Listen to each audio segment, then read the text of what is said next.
just the pieces of the man I used to be. Too many bitter tears are raining down on me. I'm far away from home, and I've been facing this alone for much too long. Oh, I feel like no one ever told the truth to me about growing up in what I struggle it would be. In my tangled state of mind, I've been looking back to find where I went wrong. Too much love will kill you if we can't get out your mind. Tell me the will, the lover, and the love you leave behind. You're headed for disaster, just you never had the signs. Too much love will kill you every time.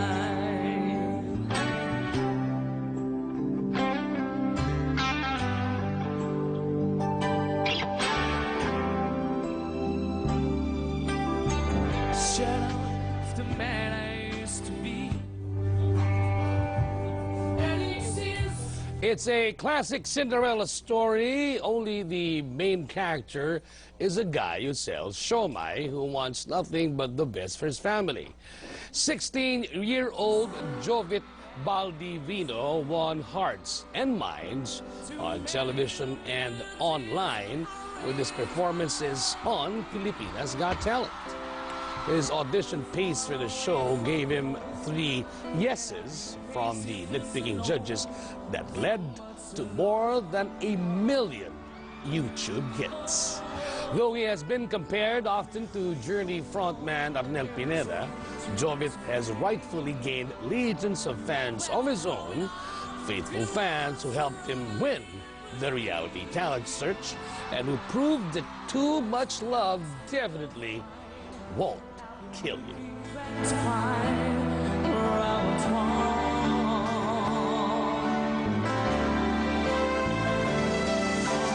Too much love will kill you if you can't get out your mind. And joining us this morning is the first Pilipinas Got Talent winner, none other than Jovit Baldivino. Jovit, magandang umaga sa iyo. Good morning po. Okay, Jovit, matanong ko lang. Alam mo, maraming kababayan natin ang naghahangad at nananaginip marating ang narating mo. Pero simulan natin ang ating kwentuhan sa pagsisimula mo. Paano ka nahilig sa pagkanta? Kasi po, nung 3 years old pa daw po ako, iniakit na po ako sa lamesa. Pinakakanta na po nila ako. Tapos po, uwi daw po ako, may laman na po ng pera yung busis ako. As in, gano'n ka pala kaliit, kumakanta ka na, sino yung naglalagay ng pera? Mga tao po, yung mga natutuwa po sa akin. So, kahit sabihin mo na umiikot ka sa may mga party-party, may mga pagtitipon, syempre, mga magulang mo, dinadala ka doon. Syempre, kakanta ka din. Bali, ako lang po yung pumupunta. Ikaw lang Iniimbitahan po ako. iniimbita ka. Pinaunlakan mo naman. Opo. Hindi ka natatakot. Minsan po, nahihiya ako, tapos kinakaon po nila ako, ganun. Talaga? So, kwento mo sa amin, saan mga lugar ka na napupunta?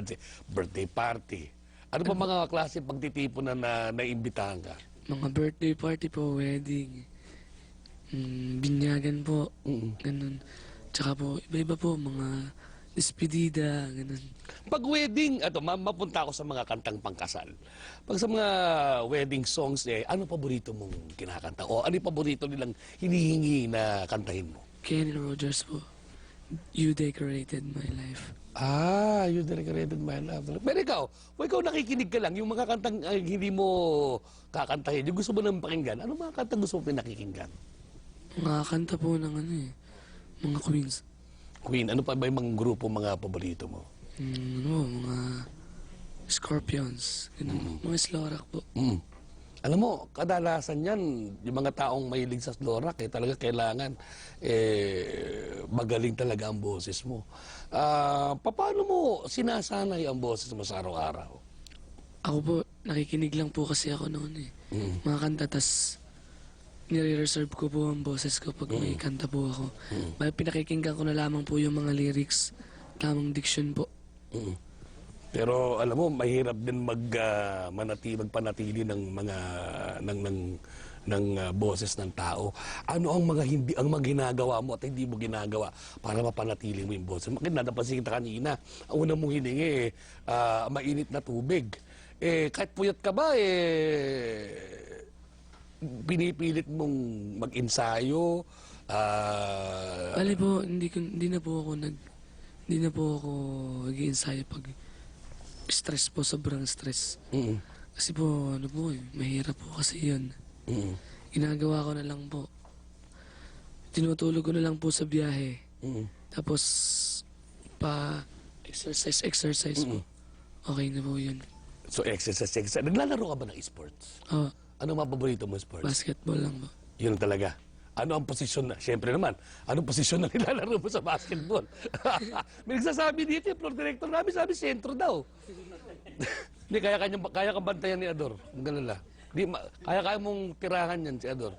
Pero sino paborito mo mga singer sa Pilipinas mo na? Sino mga paborito mo singer sa Pilipinas? Siyempre po si Arnel.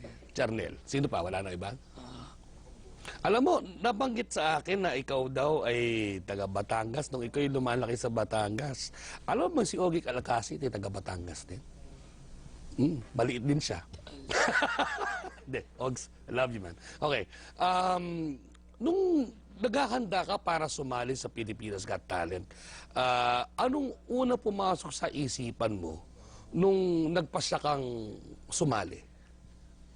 Sabi ko po, baka po ito na yung pag-asa kong mayahon sa hirap yung pamilya namin. Yun po.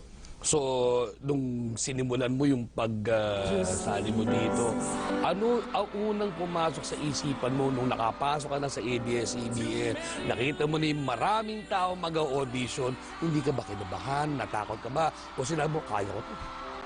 Kinabahan din po, pero lumakas po yung loob ko nung Dahil? nakita ko po yung mga humahanga po sa akin talaga. So, meron ka ng fans club, ha? Opo.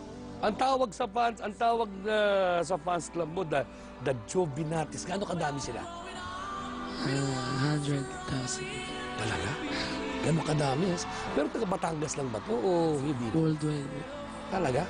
At nagsimula to dahil sa sa panonood nila ng Pilipinas Got Talent, yung mga pati din siguro, mga TFC subscribers na napapanood ng programa pag nandoon ka.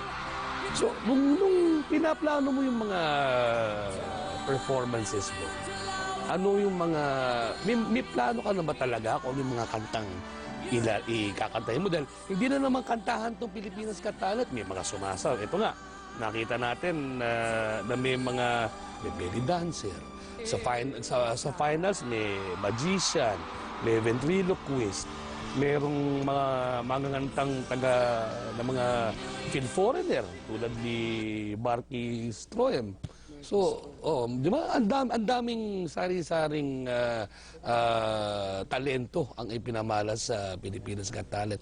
Hindi ka ba ano yung pakiramdam mo nung nakita mo? Ang daming mga kapwa ko Pilipino na napakaraming talent at ako taga Batangas. Ano kaya ang chance ako? Hindi ba naglaro sa isip mo yun? Bale po, hindi ko na lang po sila inisip na kalaban. Basta sabi ko, may perform ko lang po ng ayos, okay na po sa akin. Kapag ganun. Basta inisip po namin ng audition nung kalaban po namin judges.